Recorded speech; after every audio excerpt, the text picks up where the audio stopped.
Everyone, welcome to my channel. আমি তনুশ্রী। আজকে নতুন আরও একটি ভিডিওতে তোমাদের সবাইকে স্বাগত জানাচ্ছি। তো কেমন আছো তোমরা? আশা করবো প্রত্যেকে খুব ভালো আছো, সুস্থ আছো আর সাবধানে আছো। আর আমরাও ভীষণ ভালো আছি। বেশ কিছুদিনই হলো বাবার বাড়ি থেকে শ্বশুরবাড়িতে চলে এসেছি, কিন্তু কিছু ব্লগ তোমাদের সঙ্গে শেয়ার করা হয়নি। তো সেই ব্লগগুলো আজকে তোমাদের সঙ্গে শেয়ার করব। লাস্ট 2 দিনের কিছু ব্লগ, মানে যেদিন আমরা ওখান থেকে আসি তো তার আগের দিন থেকে তারপরের দিন, 2 দিন মিলিয়ে একটা ব্লগ তোমাদের সঙ্গে শেয়ার করছি। তো চলো শুরু করি। আর এখানে দেখো যে ফুলগুলো তোমরা দেখতে পাচ্ছ, আর ছোট ছোট যে গাছগুলো দেখতে পাচ্ছ, এগুলো সব বাবা বাড়ি আসার পরে নিজে হাতে করে লাগিয়েছে। গাঁদা ফুল ছোট ছোট কুড়িও হয়েছে। আর এই যে এই ফুলগুলো আগের লাগানো। আমাদের বাড়িতে উঠানে আগে প্রচুর ফুল গাছ ছিল, কিন্তু এখন একদমই নেই বললেই চলে। আর তারপরে যা প্রচণ্ড গরম, তাতে ফুল গাছের তো যত্ন নেওয়ার মতো অবস্থাই নেই। আর তারপর মা তো সেভাবে বাড়িতে থাকতে পারে না, যার কারণের জন্য মানে ফুল গাছের এখন যত্নও হয় না, সবই মরে গেছে আর পরে আর লাগানো হয়নি। তো দেখো ছোট বাবিন ঘুম থেকে উঠে পড়েই শুরু করে দিয়েছে হাসি ঠাট্টা কত কিছু। আর এখন আবার ভুট হয়ে শুতে যায়, এক পাশ হয়ে কাত হয়ে যায়।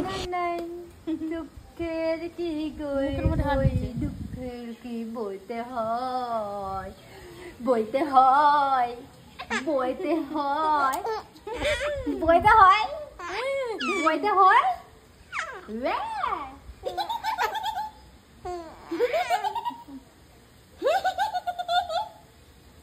এই যে পাগল।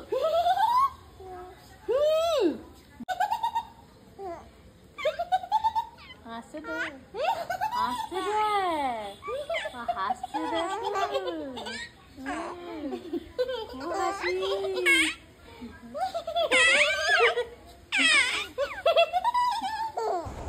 যেদিন আমি ওই বাড়িতে গিয়েছি তার আগের দিনের বিকালের ভিডিও এটা। তো অনেক দিন ধরেই দেখো মা কিছু কিছু অল্প অল্প দুধ নিয়ে নিয়ে জমিয়ে রাখছিল কিছু একটা বানাবে বলে। তো আমরা যেহেতু বাড়িতে থাকবো না, তো হঠাৎ করেই প্ল্যানিং হলো যে ওই বাড়িতে চলে যাব। তো সেই জন্য মা বললো কি করবি দুধগুলো। তো আমি তখন বললাম কি আর করি, একটু পায়েস বানাই, কারণ তোমাদের দাদাভাই পায়েস খেতে খুব পছন্দ করে। তো যেহেতু পরের দিন যাচ্ছি, তো আমরা একটু নিয়ে যেতেও পারবো, সাথে আমরা আজকে খেতেও পারবো। তো সেই উপলক্ষ করেই আর কি একটু পায়েস বানানো হলো। তো এখানে দেখো পায়েস বানাতে সবাই তো কম বেশি পারো, আলাদা করে আর এর রেসিপি আমি দিচ্ছি না।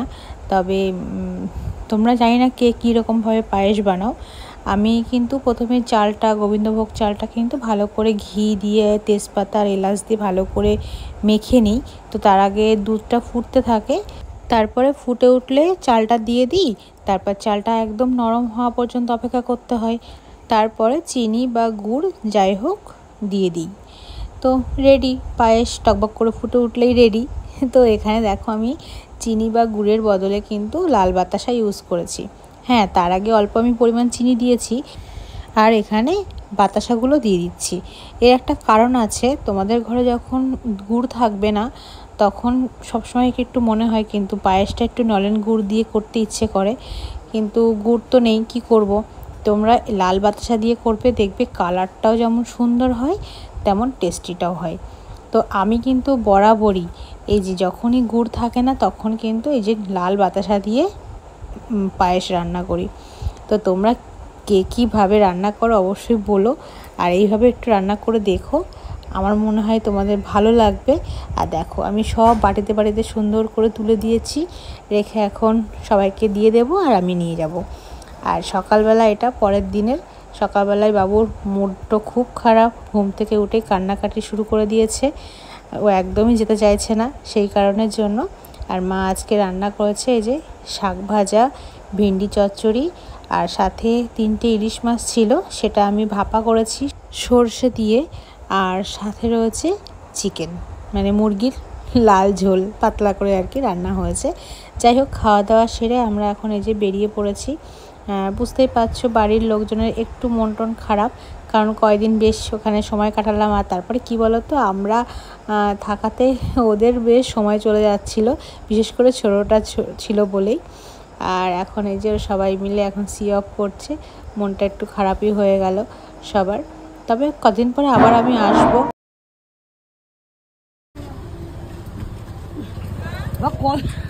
কত কি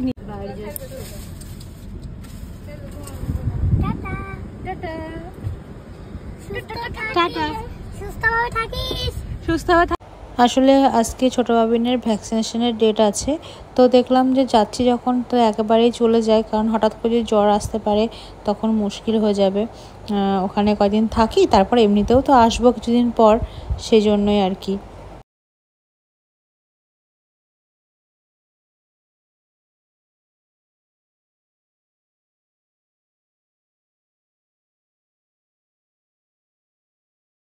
তো বাড়িতে এসেই তড়িঘড়ি করে আমরা আবার বেরিয়ে পড়েছি। এখন যাচ্ছি ছোটো বাবিনকে ভ্যাকসিন দিতে। তো বাড়ির কাছেই একটা ক্লাব আছে, তো সেখানেই যাচ্ছি। বেশিরভাগ সময় সকালের দিকেই ওরা বসে, কিন্তু আজকে আর সকালে বসেনি, আজকে 11টার পর থেকে শুরু করেছে। তো একটু সুবিধা হয়েছে আমাদের দিক থেকে আর কি, কারণ যেহেতু আমরা একটা জায়গা থেকে এসে আবার আসছি। তো এই দেখো এখন আমরা চলে এসেছি ওখানেই। তো এখানে ভ্যাকসিনটা দিয়ে নিই। এখানে এসে আরও একটা কাণ্ড ঘটে গেছে, পরে তোমাদের সঙ্গে শেয়ার করছি। না না চলো চলো চলো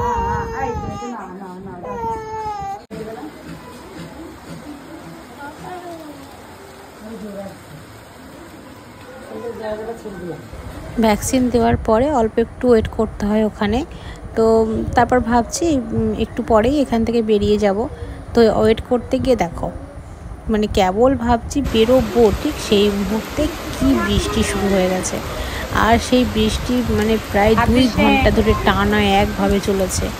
আর বৃষ্টি অল্প অল্প হলে তাও একটু যাওয়া যায় যেহেতু বাড়ির কাছে, কিন্তু এত জোরে জোরে বৃষ্টি যে মানে ছাতা নিয়ে বেরোনোর উপায় নেই। মানে কি করব, বেরোতেই পারছি না, সবাই ওখানে জমা হয়ে বসে রয়েছে। তারপরে না পেরে লাস্টে বাড়ি থেকে সব আসলো, এসে একসাথে মিলিয়ে সবাই মিলে গেলাম। দেখো কি করব, এর মধ্যে এইভাবে যাওয়া ছাড়া কোনো উপায় ছিল না। সবে একটু একটু বৃষ্টি কমেছে যে তখনই বেরিয়ে পড়েছি। তারপরে বাড়িতে আসার পরেও দেখি প্রচণ্ড বৃষ্টি। তো যাই হোক, বাড়িতে তো আসলাম, আসার পরে দেখো বাড়ির পরিস্থিতিটা এইরকম, কারণ আমরা বাড়ি আসার পর আর গোছাতে পারিনি। বাবিনকে নিয়ে বেরিয়ে গেছিলাম। তো বাড়িতে এসে তারপরে দেখো আগে ঘরটা পরিষ্কার করে নিলাম, কারণ অনেক দিন থাকি না। আগে বিছনা টিছনা ভালো করে গুছিয়ে নিলাম। তোমার দাদাভাই এক ঘরে থাকার এই ঘরটা পুরো অগোছালো হয়েছিল, তো ভালো করে পরিষ্কার পরিচ্ছন্ন করে নিয়ে হঠাৎ করে একটা জিনিস দেখে এত মন খারাপ হয়ে গেল কি বলবো। তোমাদেরকে দেখিয়েছিলাম এখানে সেই আমাদের বাড়িতে দুটো ঘুঘু পাখি বাসা করেছিল আর দুটো ডিমও পেড়েছিল, কিন্তু বাড়ি ফিরে শুনি সেই ডিম এখন আর নেই। মানে ডিম ফুটে নাকি বাচ্চাও হয়েছিল কিনা জানি না। তো ওখানে সমস্ত পালক দেখলাম পড়ে রয়েছে, আর পরে শোনা গেল যেরকম বিড়ালে খেয়ে গেছে। মানে এত খারাপ লাগছিল এসে, কি বলবো শুনে। তো আমি ভাবলাম তোমাদেরকে দেখাবো যে কেমন হয়েছে, কতটুকু বড় হয়েছে না হয়েছে। তো গিয়ে দেখি পুরো ফাঁকা, সত্যি খুব খারাপ লাগছিল, কি আর বলবো। আর এই যে ছোটো বাবিন তো মানে ভীষণ কষ্ট পাচ্ছিল, এই সবে আস্তে আস্তে যখন মানে ঘ্যান ঘ্যান করা শুরু করেছে। দুপুর পর্যন্ত মোটামুটি ছিল, তারপর দুপুরের পর থেকে মনে হচ্ছে আর ভালো লাগছে না, তখন ওই ঘ্যান ঘ্যান করছে আর কেমন যেন মন মরা হয়ে রয়েছে। পা হাত পা তুলতেই পারছে না, যেহেতু 3টে ইঞ্জেকশান দিয়েছে তার একটা ঢকল তো রয়েছেই।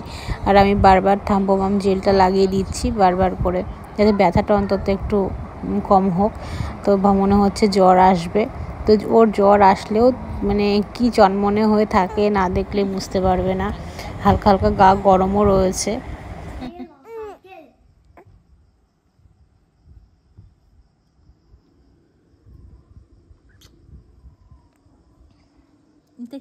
না খুব ব্যথা হয়েছে।